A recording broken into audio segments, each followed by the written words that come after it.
business of exposing the gray lady or the New York Times through something that is very similar to my personal experience, which is the reporting on Israel. Yeah. And so tell me a little bit about that. How did you get to realize that even the New York Times, owned by Jews, is lying about Israel?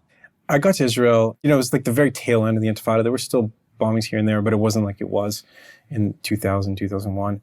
And you just read what the Times says about the country, and not even the war that the Intifada was, but just what daily life is like between Jews and Arabs.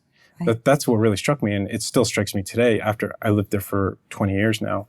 It is more or less a place where coexistence is real. It's part of our daily lives, and it is not this ongoing enmity between Jews and Arabs. And there's not this ongoing persecution of Arabs by Jews. That's just not what life is like there. And you can feel that. And when you read the reporting, and the New York Times is putting dead Palestinian children on the front page, photos of them in a montage, and they've not done that for any other war in the history of the New York Times newspaper, you think that something is going on here. And then you look at their reporting on the Holocaust, on World War II, on any other number of things, and you think, okay, well, I think I understand what's going on here. That was part of it. So do you think the same reason that they did not produce any articles about the Holocaust or any significant articles about the murders of Jews in the Holocaust is a similar reason why they were so focused on bashing Israel and lying about Israel? Yeah. It's the same kind of ideology. Yes, of definitely. Just distancing themselves and not looking like they're part of the Jewish group or something like that. Yeah. It's almost like reverse anti-Semitism, or it's actually anti-Semitism done by Jews. Yeah, because for them, they don't see Jews as a people or as a nation or even as an ethnicity. So why should they have a state, right? You got America, it's fine. But they've been anti-Israel in that way, politically anti-Israel since Israel's birth. And this was just a way for them to drive home that message. And it sort of optimizes over time. It gets more and more intense as the ideology kind of compounds within the newspaper. Because again, this is a dynasty. It's they hand down not just control and ownership, but ideological commitments.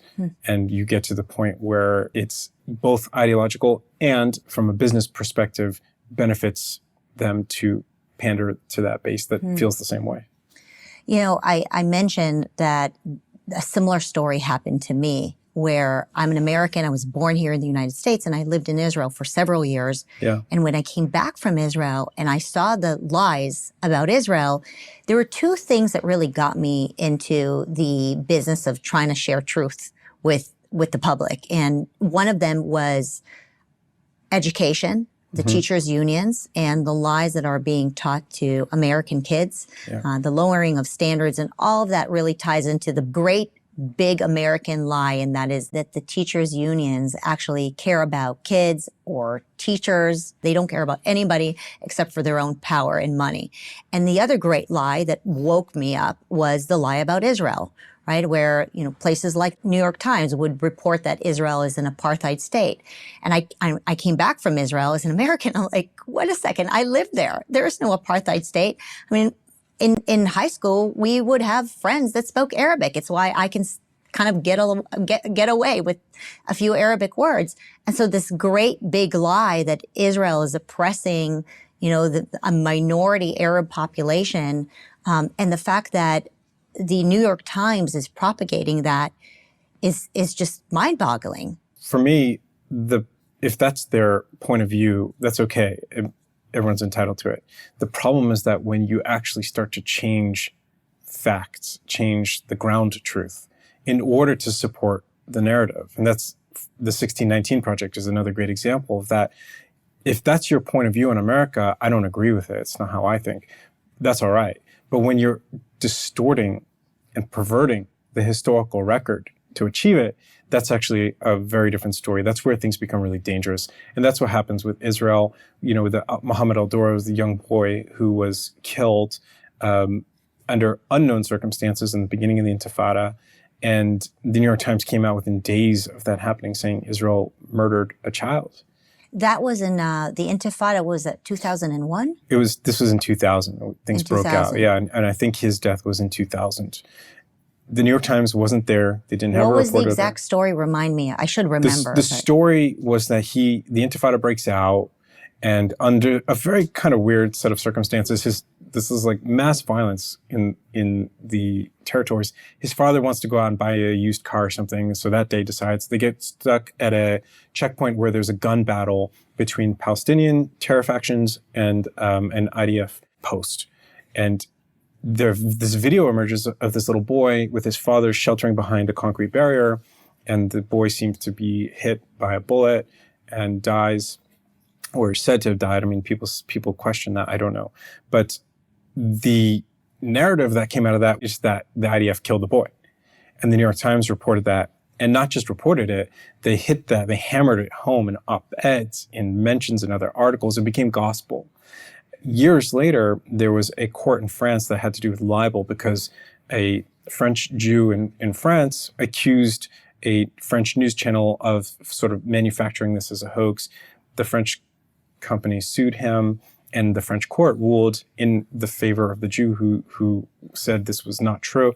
The forensic expert in France said there was no possible way, given the positions of the IDF and the child, that the IDF could have killed the boy. It was not physically possible. And the New York Times, of course, didn't respond to that, didn't report that, after they had manufactured this myth about essentially a blood libel, that in cold blood, they had shot this boy. Who shot the boy then? Did we ever find out how he was killed? No, it was Why was there a boy running around? None of it really makes sense. Fire. It's not been resolved. But what is clear is that it was not Israeli soldiers.